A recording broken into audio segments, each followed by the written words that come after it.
Hey Russell fam, in today's video, we're going to talk about homeschool record keeping. Be back in just a second.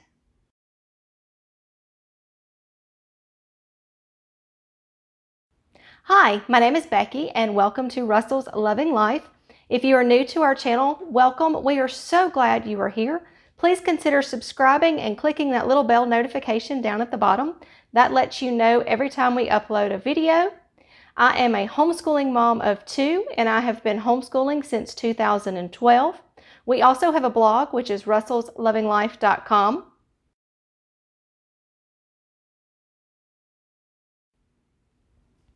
And if you are a returning Russell fam, we are so glad you are back.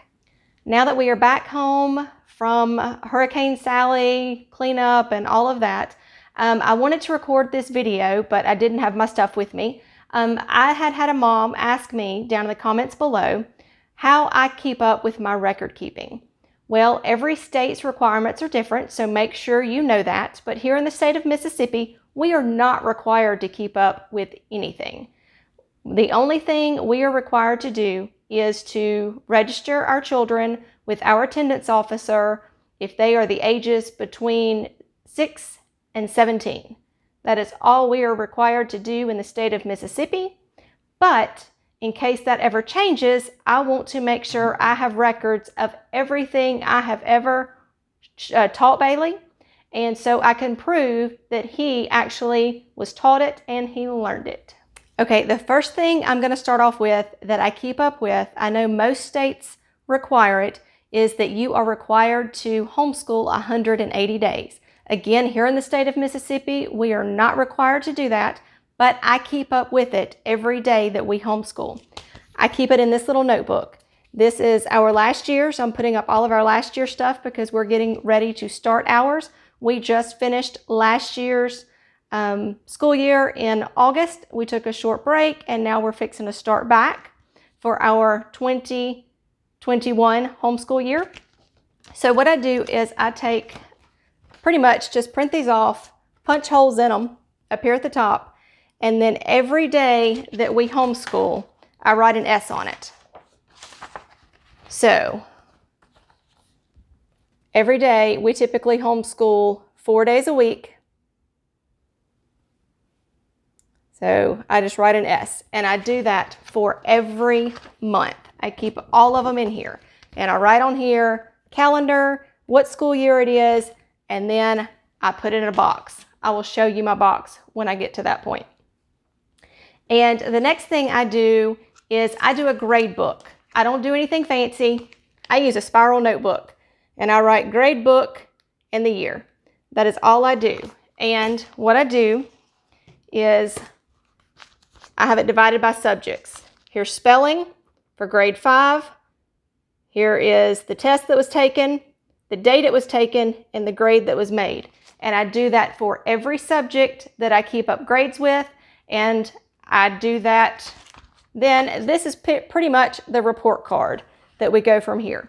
The grades that I keep up with and that Bailey takes tests on are spelling, Latin, grammar, math, Bible, reading. And as of right now, I'm not keeping grades on science or history. So we're not to that point yet, but once he gets to that point, I will start taking grades on that. And that will probably start closer to junior high. He's going into 6th grade this year. So 7th grade, I'll probably start doing history tests just so I know that he's completely understanding what he's learning. I still ask him questions after passages and things like that, and we talk about it, but I do want to have some kind of record once he gets into junior high and definitely into high school. So that's all I do for a grade book. And there again, I put it over here in my box. And I use just little sticky notes to divide it so I can flip to it real quick. That's what I do for grades. And every subject has a folder or a notebook. I know a lot of homeschool moms or homeschool states just require you to keep sections or just to show that your child is improving. I keep every piece of paper. Now, I know that probably sounds like overkill, but like I said, I don't know what our homeschool laws are going to be. I don't know what I'm going to be required to show, so I want to make sure I have everything. So his math is so much, he has 2 math 3-ring binders. So this is math, 5th grade.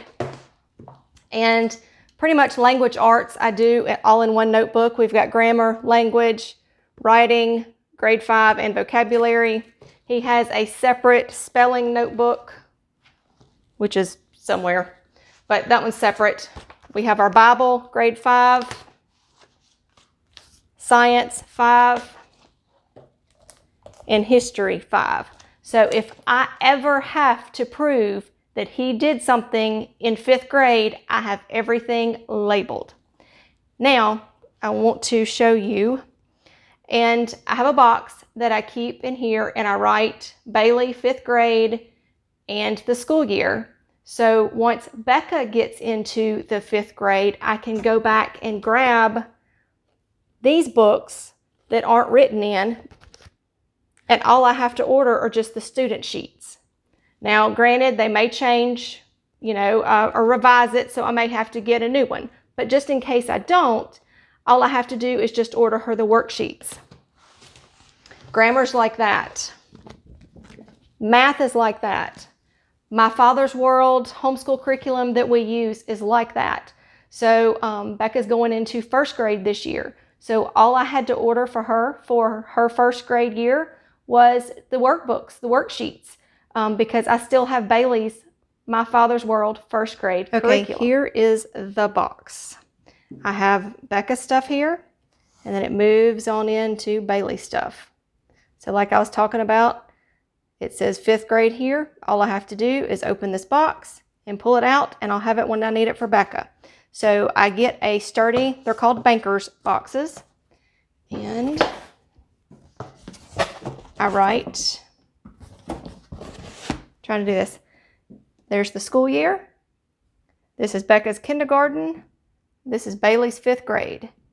And then I just tie the ends up, and then I put it in storage to when I need it again. Make sure you stay tuned to our channel because I have lots of unboxings, do a lesson with us, flip throughs of growing with grammar, a new writing curriculum that I'm using, and a new spelling and vocabulary curriculum that I'm going to use. So I will show you that one. I also have Saxon that I will do a flip through and do a lesson with. And as also I will be showing you My Father's World 1st grade and My Father's World Exploration to the 1850s.